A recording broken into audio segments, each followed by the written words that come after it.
Ekikola Parliament luno lwa defense luyina ebizibu byayo n'engeri y'abalukulembera ndowooza engeri abamu gye bava mu poliisi oyinza obbasonyiwa ono w'Erubaga South Katolu Bwama ndowooza baleeta Kiwulenge Akawuuwo Mwanga Kivumbi alina obulwadde ku mutwe obwa livism obw'amaalo obutamuggwaamu engeri gye yakuwira mu zisiraamu z'ekawempe eri ng'ayambala underwear double color n'ayambala socks double color ate n'engeri gye yabeera ebiseera ebisuso bingi nga bannakiyombekedde baamuwasa nnyo gamba omutwe ne gwonooneka kakati simwewuunya kuba nti ayogera ebigambo ng'ebyekumbaavu Akawuuwo afujja wano nga tulwanirira eddembe ly'obuntu ate gwe n'obaako kyoyogera eno sisi yeta si byakatemba Akawuuwo ate nze nwana naye nze nkuba mukube nze sirwana naye nkuba mukube babukubi ngaya mugaye sina kye nwana naye Akawuuwo baleeta Kiwulenge ono w'Erubaga South Akawuuwo Parliament yonna yamweta mwadda era nze okubaako ne mubogolerako kyayambye nnyo okumuteeka ku level waaja naye ng'amaalo n'obugwagwa n'obutooletoole bumukutte mu bwongo bwe buti kata kyasobola kubaako kintu ky'amagezi kyayogera Akawuuwo gano si mawulire wabula kijjobi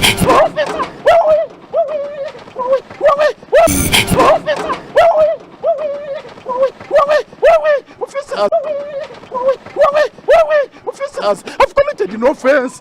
Akawuuwo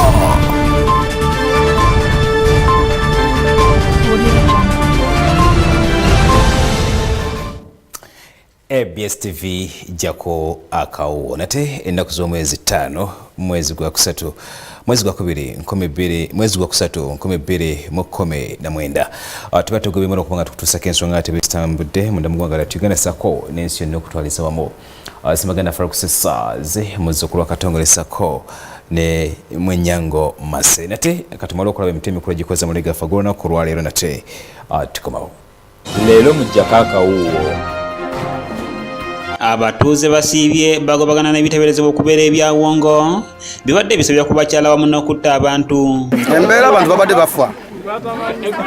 bafa wali netwewuunya kiki ekita abantu nga balumangana bennyini na bennyini mu kika banange tubadde tetwebaka naye neebaza Mukama kubanga abantu ba Mukama bebaze okutugonjolera batufunye obuzibu mu bantu nga batya okujjada okugulayo amaduuka leero mujjako Akawuuwo gavumenti yakutongoza ebyuma ebyenjawulo okutumbula ebyobulimi minisita Bamulanga Kisempijja alambuludde enteekateeka eno ennaku z'omwezi nga 7 ku Lwokuna pulezidenti w'eggwanga lino ajja kubanga atongoza ebyuma ebinene gavumenti byeguze ng'eyita mu minisitule yange gyentwala eya agriculture ebyuma ebinene ebiyamba abantu leero mujjako Akawuuwo abatuuze Buvuma bawanjagidde gavumenti ku bukyafu obusukkiridde kabuyonjemu gye balina yajjula ate balina ndala yakugendamu abakyale tulwaziza kandida maame tulwaziza kabootongo ekika ekyawaggulu abaana baffe balwadde bafudde kaŋŋambe nti kwegamba embeera mbi nnyo tuyisa bubi abaana baddukana naye enzigi zaafa nga muziraba ezimu zabomokamu wano zagiremene abaana abamu bagwomu gano n'amalala getuleese mujjako Akawuuwo kakati abantu tulina okubeera nga abantu b'omu kibuga bwe bakola toyetebeera mu paaka ng'ogendayo n'ennusu 2 ogendayo n'ennusu 5 ebyo ne byonna betukuletedde mu gaffe Akawuuwo ku ABS-TV zitamu okukwaniriza nte eyakati egattako omulungi tugenda kutandikirako ku nsonga z'ebyobulimi nate mukulembeze munda mu ggwanga lya Uganda Yoweri Kaguta Museveni ng'ennaku z'omwezi 7 omwezi guno gwennyini gwe tulimu ogwokusatu agenda kukwasa abalimi ab'enjawulo ebyuma ebyeyambisibwa mu kulima obaolyawo bano basobola okuba nga ate batumbuka omuli tractor sako ate n'eddagala ly'ebirime bino byonna byanjudwa minisita avunanyizibwa ku byobulimi obulunzi obuvubi munda mu ggwanga lya Uganda muzzukulu wa Katongole Vincent Bamulanga Kisempijja nate katulabe enteekateeka ezo ng'ate bwe zinatambula jako Akawuuwo tujja kusobola kukola mirimu gino nga tukyakola abantu butono Honorable Vincent Bamulanga Kisempija ngono ye Minister avunaanyizibwa ku by'obulimi mu ggwanga wamu n'obulunzi agamba nti President Museveni nga nnaku z'omwezi 7 omwezi guno wakutongoza ebyuma ebyeyambisibwa mu kusenda ennimiro saako ne tractor 284 wamu n'ebyuma ebigogola ennyanja n'emmotoka wamu ne pikipiki nga bino byonna byakweyambisibwa mu kutumbula eby'obulimi. Nnaku z'omwezi nga 7 ku Lwokuna President w'eggwanga lino ajja kubanga atongoza ebyuma ebinene government byeguze ng'eyita mu ministry yange gyentwala eya agriculture, ebyuma ebinene ebiyamba abantu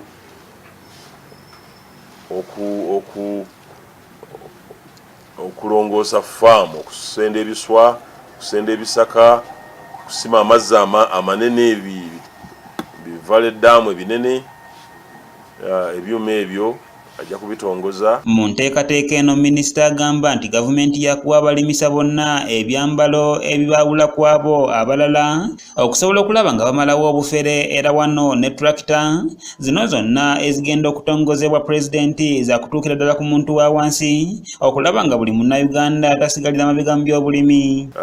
Tugusuubira omulimu ogwo okutuyamba okukyusa eby'obulimi mu ggwanga muno. Abalimisa gye bujja betusuubira tugenda na kubawa uniform buli muntu abalabe amulabe ng'ayitawo ku pikipiki amanye nti oyo mulimisa waffe muyimirize tulabe nti abalimisa batuuka ku bantu. Ono era agamba nti enteekateeka eno ey'okulimisa tractor yakuyambako eggwanga lyonna okusobola okungula emmere ennyonjo ate nga nnyingi. Bino byombi byongera okuteeka omutindo gw'ebirimi by'eggwanga ku mutindo gw'ensi yonna. Era omulimu guno gw'okukozesa ebyuma tugenda gugaziya kumala akaseera okutuuka lwe tunaalaba nti omuntu asobola okulima ne tractor n'asiga ne tractor era n'akoola ne tractor era n'akungula ne tractor. Emmere gye tukungula ejja kuba nnyonjo okusingako ate ejja kuba nnyingi okusingako. Mu mbeera eno minisita agumiza bannayuganda obuteraliikirira kuwa gye banajja akatale k'emmere yaabwe kubanga yamaze dda okukwatagana n'ensi ez'enjawulo omuli amawanga nga Amerika, Russia, China wamu n'amawanga amalala. Nga bwe mutegedde nti obulimi bufuuse ensonga mu nsi yonna. Ebbula ly'emmere lyeyongedde olw'ensonga bbiri kubanga abantu b'ensi beeyongedde naye n'amakolero. Amakolero geeyongera abantu abali makolero tibalima naye balya. Obusuubuzi bweyongedde n'ebintu ebirala ebikozesebwa amagezi bya ICT ebyaki abantu bangi bali eyo bakozesa byuma bya ICT ebyakalimagezi naye balina okulya. Stephen Tumusiime yakusakidde eggulire lino ku lwa ABS Television.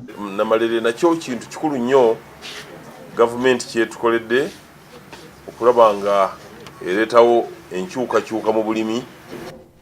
Weewaawo kuleka yate Stephen Tumusiime n'emboozi eyo ku nsonga y'abannaffe abalimi anti kewelimidde akakirambegeraako. Tugendagendako nate ku nsonga z'omwana ow'obuwala nga ennaku z'omwezi 8 eggwanga lyattu Uganda ligenda kuba nate alyegatta ku nsi yonna okuza olunaku lw'abakyala munda mu ggwanga lyattu Uganda. Kati nno bannaffe aba Plan International bavuddeyo ne basaba gavumenti yakuneekulemberwa omukulembeze munda mu ggwanga lyattu Uganda Yoweri Kaguta Museveni butafuuka nate kyesirikidde muzigo mutimpa naddala ku nsonga eziyamba abaana b'obuwala okulaba nabo nga beekulaakulanya nabo n'okuba boolyawo bakulenga ba mugaso munda mu ggwanga.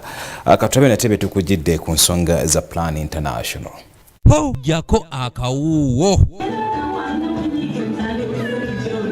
ng'eggwanga lyeteekerateekera okujaguza olunaku lw'abakyala olubeerawo ng'ennaku z'omwezi 8 omwezi ogwokusatu buli mwaka ebibiina ebirwanirira eddembe n'omwenkanonkano mu bantu biraze obwennyamivu olw'abaana abawala bo okubatafiibwako olw'essira ne lisinga okuteekebwa ku bakyala. Abawala abali mu myaka gino egya 18 asatu ebiseera ebisinga bagenda ne tubeerabira ne tulowooza ku bizibu by'abakyala bali abali kyetwabudde tugenda tuvaayo ne tugamba tutuulireko ku myaka 18. Bano nga bakulembeddwamu ekibiina ki Plan International bategese olukuŋŋaana mu Kampala olw'abaana ab'obuwala okukubaganya ebirowoozo ku butya bwe bayinza okuwaliza buli gwe kikwatako okuvaayo okulaba nga kwatizaako abaana ab'obuwala. And it is confirming what we already know. There are so many so deeply ingrained cultural and social norms that make it okay for communities, for families to accept child marriage. Namutebi Sofia omukwanaganya w'emirimu gy'ekitongole kino agamba nti enkulaakulana y'eggwanga ejja kunyuma nnyo nga tewali muntu alekeddwa amabega nga n'olwekyo abaana ab'obuwala basaanye okutunuulirwa n'eriiso ejjogi. There is also the issue of limited awareness around sexuality education, because if information and services are not available, young women tend to make uninformed choices. Queen Abenakyo omu ku boogezi abawadde amagezi eri abaana ab'obuwala asabye gavumenti okwongera amaanyi mu byenjigiriza naddala eri abawala ababa bawanduse mu masomero n'okubazaamu essuubi baleme okulowooza nti obulamu bwabwe bubeera bukomyawo. And I believe once you educate a girl child, you've educated the community. Then I believe we also need to eliminate cultural practices like female genital mutilation, teenage pregnancies, child marriages, because these things affect the girls. Okunoonyereza kulaga nti omuwendo gw'abawala ogusinga bakola mu woteeri okuweereza emmere akwatadde obulimu obutonotono nga wano n'omukungu okuva mu minisitule ey'ekikula ky'abantu wabasabidde okwetaba mu pulogulaamu za gavumenti ze yateekawo okuyamba abavubuka. Maybe batya processes naye ze processes nyangu nnyo okugenda wali ku sub county n'ofuna foomu ate maybe oluusi beetakwa nga balinemu abalenzi naye kati engeri gye twabatereddeko Uganda Women Entrepreneurship Program y'abakyala bokka sirowooza bagenda kuddamu kwetya. Mukiibi Samuel Kebo yakusakidde eggulire erina okulwa ABS Television.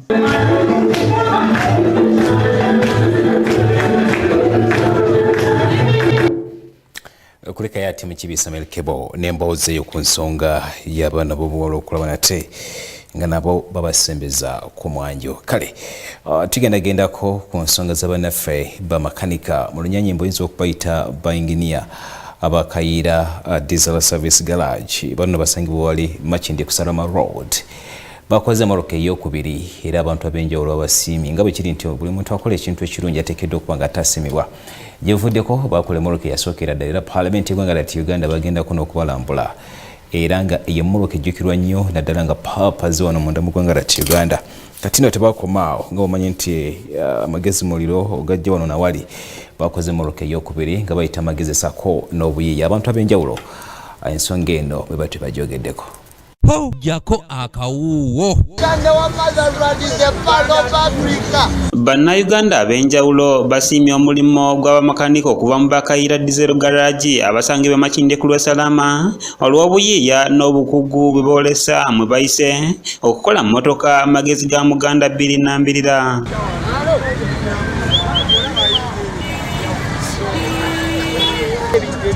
oba nakola esinga wano obunene okiraba oyo omulenzi ebintu byonna abimanyi naye era w'obimanyi sente ze zimugjamu okola ekintu ekituufu. Bano basooka n'okukola mmotoka gye baatuma Uganda wano gye baafuba ennyo okulaba nga batambuliza mu Papa Francis lwe yakyala kuno era nga bano be bamu bakoze ne gye baatumye Uganda 2 gye baavuddeyo okutambuza n'okugezesa ku nguudo za Kampala ez'enjawulo.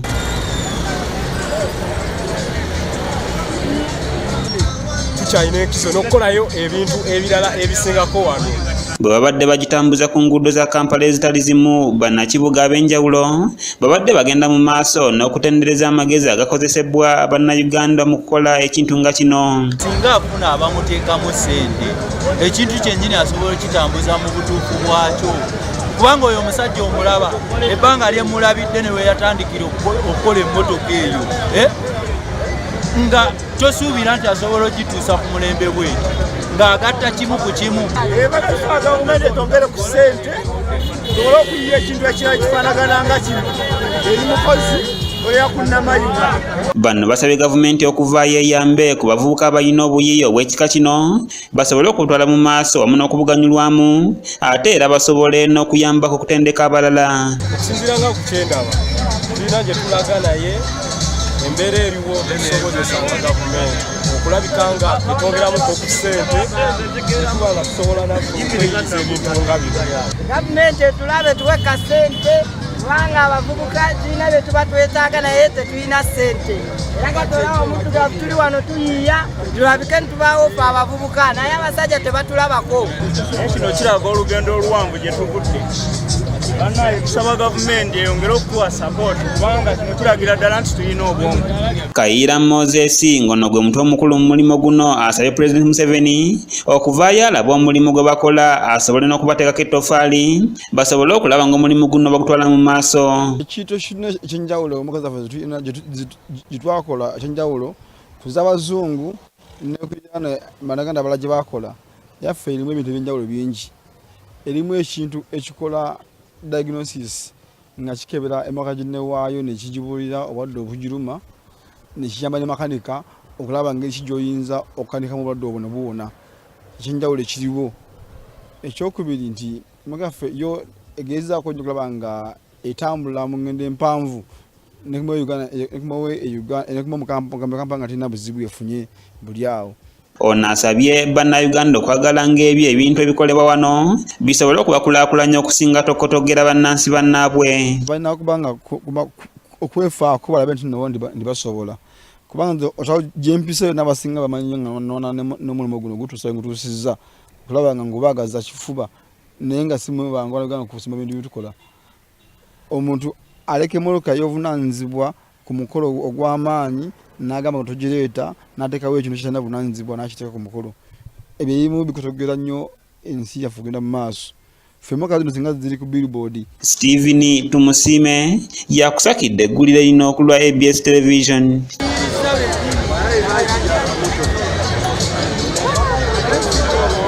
Uganda.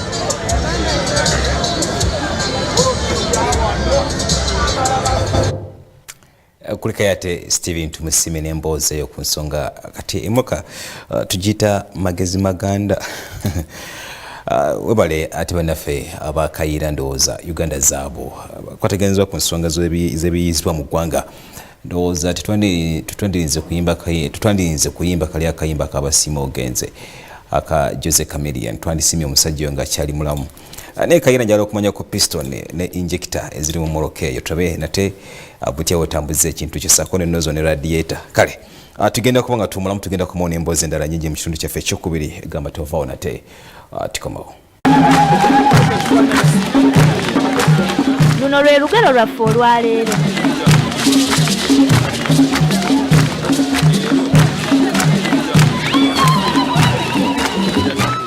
Abangi we basonga olunwe ekizimba we kyabikira. Ebyo bannange nze nakumala bya mbulago omubbi tumumanye. Yamanyikiddwa. Tumumanyi.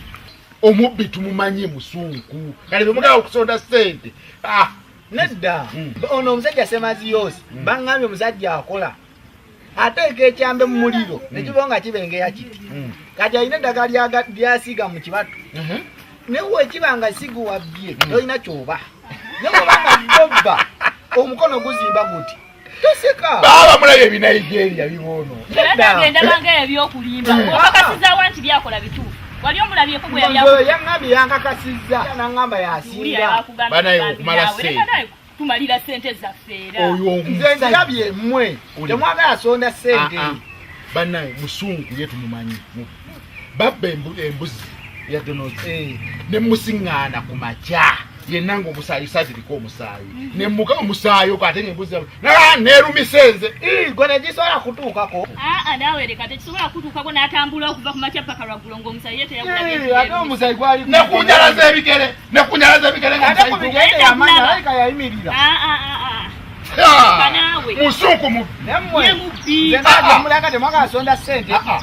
Omanyita ku buyo nebadde bijja bigwawo abaletabulako emitala obwana bw'embizi obwabbibwa bagamba ebigere byaliwo nga byefaananyiriza yogera ku ekyo nange nabawulira nga bajja biikiriza buli omu musunku mama era bawayiriza muwayirize nga mwamuwakana nti ono omusajja takola naye wagenda okubanga awakanako ono omusajja Semaziyosi naye agenda kujja nga agamba we takola tebajja mukwata ate bagamba abangi we basonga wekyabike katuleete Semaziyosi ateeke ekyambe kye muliro agende ng'akebera buli omu wekinamutuukako nga yeye wekijja okwabikira ekisobole mu lujjudde lwaba abangi we basonga olunwe ekizimba we kyabikira amakulu gali nti ebirowoozo by'abantu abangi bikola kyamaanyi okusalawo ku kiba kigenda mu maaso era abantu bangi bwe bagamba nti kibeere bwe kiti ebiseera ebisinga bwe kibeera n'olwekyo omuntu omu tosobola kusinga bantu bangi olwo lwe lubadde olugero lwaffe olwaleero